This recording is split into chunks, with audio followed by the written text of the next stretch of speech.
Discovery சேனலில் வர மாதிரி உள்ளே போகிறதெல்லாம் வீடியோவில் சூப்பராக இருக்குது.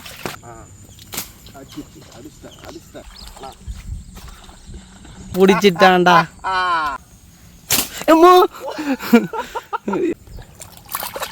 ஜெயிச்சிட்டோம் மாறா, நம்ம ஜெயிச்சிட்டோம். ஏய் ஐயோ ஆயிடுறாத. Hi friends, welcome back to our channel. நான் தான் உங்கள் பிரபு. எல்லாரும் எப்படி இருக்கீங்க? நல்லா இருப்பீங்கன்னு நம்புகிறேன். ரொம்ப நாள் கழிச்சு நம்ம இன்றைக்கி காலையிலேயே சீக்கிரமாக மீன் பிடிக்கலாம்னு சொல்லிட்டு கிளம்பி வந்திருக்கோம் ஒரு ஏரிக்கு. நம்ம ரெகுலராக பிடிக்கிற ஏரி தான், ஆனால் ரொம்ப நாள் கழிச்சு வந்திருக்குன்றதுனால தண்ணிலாம் ரொம்ப குறைஞ்சிருச்சு. இந்த இடத்துல எல்லாமே வந்து தண்ணி ரொம்ப இவ்வளோ இருக்கும், ஆனால் இங்கெல்லாம் தண்ணியே இல்லை. ஸோ இன்றைக்கி சரியான வேட்டை இருக்குது. அண்ட் நம்ம ரொம்ப நாள் கழிச்சு வந்து பார்த்திங்கன்னா நம்ம ஜாவா ஃப்ராகை தேடி கண்டுபிடிச்சி ஒட்டு போட்டு எடுத்துகிட்டு வந்திருக்கோம். பார்த்தீங்களா, ஜாவா ஃப்ராக் மேலே ரிசல்ட்டு அது உங்களுக்கும் தெரியும். ஸோ அதை மறுபடியும் இன்றைக்கி வீடியோவில் பார்க்கலாம். அண்ட் இன்றைக்கி நம்ம டக்குகோனா reel and hunting black rod இதை வச்சு தான் வந்து மீன் வந்து பிடிக்க போகிறோம். ஸோ ரொம்ப நேரம் டைம் வேஸ்ட் பண்ண வேணாம், சீக்கிரமாக வீடியோக்குள்ளே போயிடலாம். அண்ட் அதுக்கு முன்னாடி நம்மளுடைய சேனலை யாராவது சப்ஸ்கிரைப் பண்ணாமல் பார்த்துட்டு இருந்தீங்கன்னா மறக்காமல் சப்ஸ்கிரைப் பண்ணிடுங்க. வாங்க வீடியோக்குள்ளே போகலாம். பில்லில் நடந்தால் தான் மேலே நடக்க முடியுது.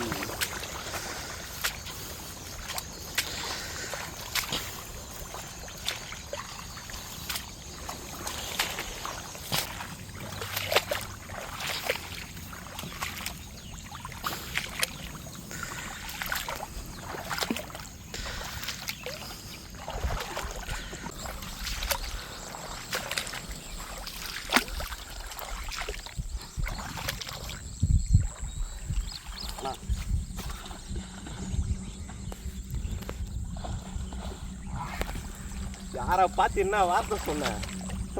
நான் சொன்னேங்கண்ணா. டேய் மோனியில் மாட்டிருக்கடா பிரிவு. நாட்டு வராங்கண்ணா. இது மோனியில் மாட்டிருக்கடா. பிடிச்சிட்றா பிடிச்சிட்றா. பிடிச்சிட்டான்டா பிடிச்சிட்டான்டா. முரட்டுத்தனமான நாட்டு வராளுங்க. வாவ், சரியான சைஸு. நல்லா ஒரு 3/4 கிலோ 1 kg வரும் இல்லைண்ணா, 1 kg வரக்கூடிய சைஸான வராலே. காலையிலேருந்து 1.5 மணி நேரம் வெயிட் பண்ணி அடிச்சிருக்கோம் நம்ம ஜாவா ஃப்ராக்ல. ஏண்டா அதை பார்த்தா உனக்கு 3/4 கிலோ வர மாதிரியாடா தெரியுது. இங்கே பாருங்க என்ன சைஸில் இருக்குது. இதுதான் முனையில் லாக் ஆனதான். எவ்வளோ உள்ள லாக் ஆகிருக்கு. ஹூக்கப்னா இந்த மாதிரி இருக்கணும். சொன்னல ஜாவா ஃப்ராக் மேலே ரிசல்ட்டு தாங்க. இங்கே பாருங்கள், நல்லா ஷேடு, அந்த எல்லோ கலர் பிளாக் அப்படின்னு சொல்லிட்டு முரட்டுத்தனமான வரானுங்க.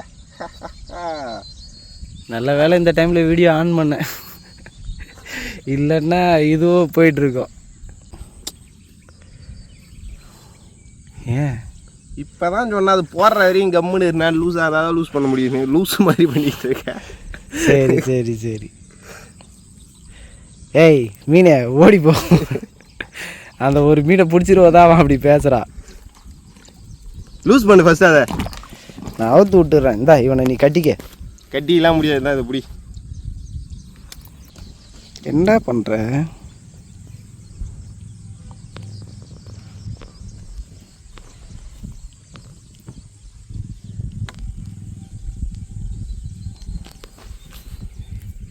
பார்த்தீங்களா மக்களே, இடுப்பில் சுருக்க போட்டு தூக்கம் போடுற மாதிரி கட்டி விட்றான். இப்படியே வா.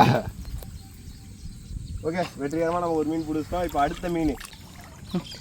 இவன் பிடிக்கிற அளவுக்கு வீக்காக இருந்திருக்கேடா இந்த மீன். நீலாம் என்னடா பெரிய நாட்டு வராளு, இவன் பிடிக்கிற அளவுக்கு வீக்காக இருந்துக்கிட்டு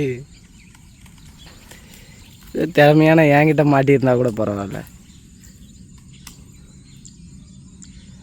அவனே நாக்கு பூச்சி நோண்டி கூட மீன் பிடிக்க தெரியாதவன் அவன்கிட்ட போய் மாட்டியிருக்கு.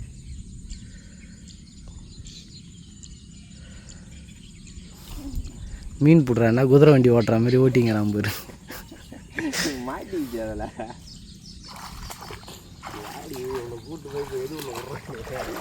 சரி பிஞ்சிரும். மரியாதையாக நீ என்ன சொல்லி கூப்பிட்டு வந்த?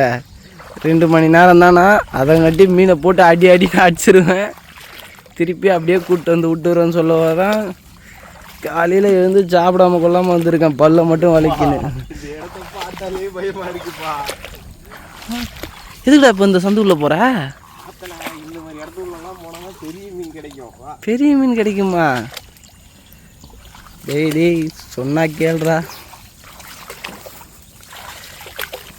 டிஸ்கவரி சேனலில் வர மாதிரி உள்ளே போகிறதெல்லாம் வீடியோவில் சூப்பராக இருக்குது. எப்படி சூப்பராக இருக்கா லொகேஷனு? லொக்கேஷன் நல்லா இருக்கு, மீன் கிடைக்காது. பிடிச்சி தெரியா நீ போடுறா இங்கேயே இங்கேயே போடுறான்னா இதில் போடலாம்டா. இடத்துக்கு உள்ளே நடந்து போயிட்டு அப்புறம் எப்படி போட்டு பிடிப்ப? ஐய ஓகே போடு, சந்திலேயே ஏற்றுக்கிறேன் நான். ஏம்மா எப்பா சிக்கலாகி போச்சு. அந்த ஒரு மீனும் ஓடுறோம் எப்படியா இருந்தாலும். ஏன்டா இப்படி? ஏன் ஒரு பதட்டம்? ஐய இது சரிப்பட்டு வராது போலியே. இவன் கூட இருந்தால் ஆளை கொண்டாலும் கொண்டு விடுவான். டேய் நீ வேற யாரையாவது கேமராமேனா ரெடி பண்ணிக்க. இது வரைக்கும் 3 அட்டம்ப்ட்டு, அதில் 1 மட்டும் தான் பிடிச்சிருக்க.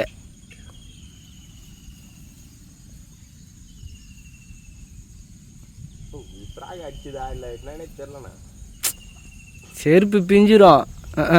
ஒழுங்கா பிடிச்சதை பிடிக்காம விட்டுட்டு சிக்காக்கிட்டியா? இந்த வேலை தான் நடக்கக்கூடாது. இங்கே பாருங்க, சிக்கலாகிறது இப்படிதான். இதில் மாட்டிச்சு, ஃபுல்லாக சிக்கலாயிருச்சு. ஸோ இதை எப்படி எடுக்கணும்னு உங்களுக்கு சொல்லித்தரேன் வாங்க. இந்த இடத்துல ஒரு கண்டென்ட்டை போடுவோம்ல, கண்டென்ட்டை போடு. ஏய் மாட்டிச்சா பின்னாடி? ஏய் வா, இது என்னடா இது முன்ன? ஓகே இப்போ இது பார்த்தீங்களா, நல்லா ஃபுல்லாக சிக்கலாயிருச்சு. ஸோ அதை எப்படி எடுக்கணும்னு சொல்லித்தரேன். இங்கே பாருங்கள், இப்படி சுற்றி நம்ம இதை ஃபஸ்ட்டு இப்படி இழுத்தீங்க அப்படின்னா ரிலீஸ் பண்ணும்போது இங்கே பாருங்கள் எங்கே மாட்டுதுன்னு. இந்த 3 லைன் காட்டினா மாட்டுறது தெரியுதுங்களா? அந்த 3 லைன் வந்து மாட்டுது. ஸோ அதை அப்படியே இப்படி பிடிச்சி எடுத்து விட்டிங்கன்னு வச்சுக்கோங்க, கொஞ்சம் ஃப்ரீ ஆகும். ஓகேவா? அது கரெக்டாக எங்கே மாட்டுது அப்படின்ட்டு பார்த்து லைட்டாக இந்த இடம் கரெக்டாக மாட்டுது.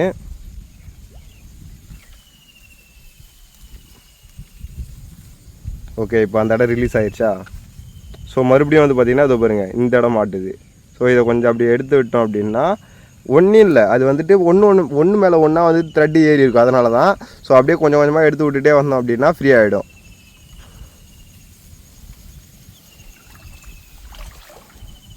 இப்போ பார்த்தீங்கன்னா லைன் எடுத்துட்டோம், அவ்வளோதான், ஈஸியான ஒரு விஷயம். ஸோ அப்படியே இங்கே பிடிச்சிட்டு அப்படியே சுற்றணும் அப்படின்னா மறுபடியும் லைன் வந்துட்டு ஃபுல் ஆகிடும்.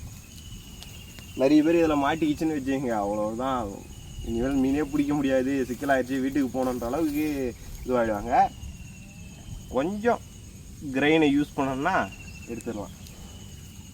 இன்னும் கொஞ்சம் பிரெயினை யூஸ் பண்ணோன்னா மீனை விட்டுடலாம். அதை தான் இப்போ எங்கள் தம்பி பண்ணிகிட்டு இருக்கான். வெளியில் போவோம்.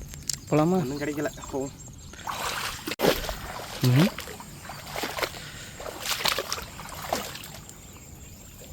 டேய் மீனா, ஜிலேபி மீனா?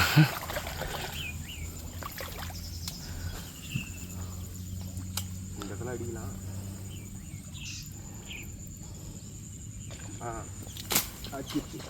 அடிச்சிட்டேன். ஆனால் வீடியோவில் தெரியாது பிரிவு. ரொம்ப ரிஸ்கான இடத்துல அடிச்சிருக்கேன். வீடியோலையும் தெரியாது. ஏன்? ஏன் தெரியாது? ஏன்டா அடிச்சிருக்கேனா? சுற்றி குட்டை மாதிரி எல்லாத்தையும் வயல் மறைச்சு நிற்குது. இதில் எந்த சைடில் போய் நான் நின்று வீடியோ எடுக்கிறது?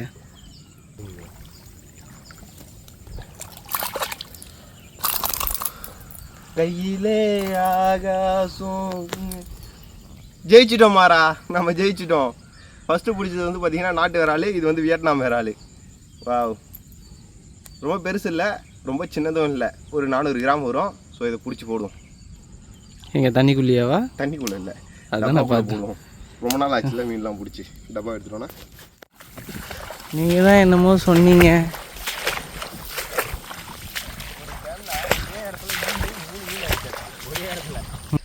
இப்போ அது கிடையாது.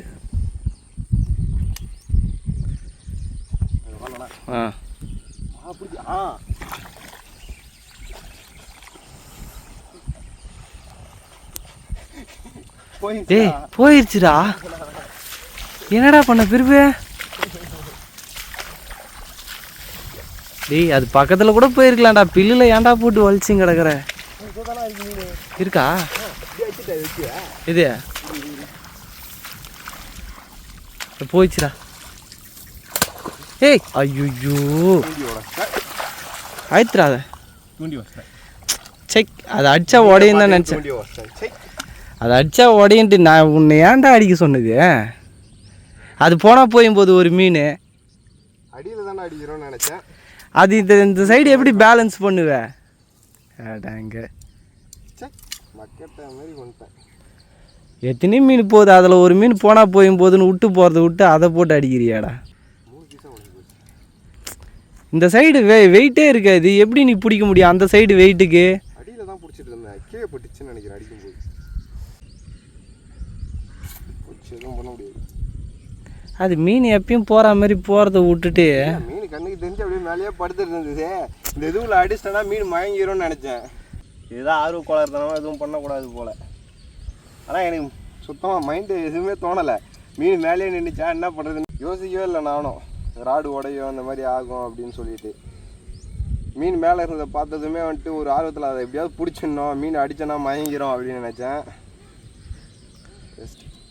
ரொம்ப நாளாக இந்த ஒரே ராடில் பிடிச்சிட்டு இருந்தேன். உடஞ்சிருச்சு. 1 2 3 பீஸாக உடஞ்சிருச்சு ராடு. விடுங்க, எல்லாம் ஒரு அனுபவம்னு எடுத்துக்க வேண்டியது தான். இதுக்கப்புறம் அதே தப்பை மறுபடியும் பண்ண மாட்டோம்ல. மீனே பார்த்தாலும் சரி போனால் போயிட்டு போட்டோம், 2000 ராடு போதே அப்படின்னு சொல்லிட்டு அமைதியாக இருப்பேன்.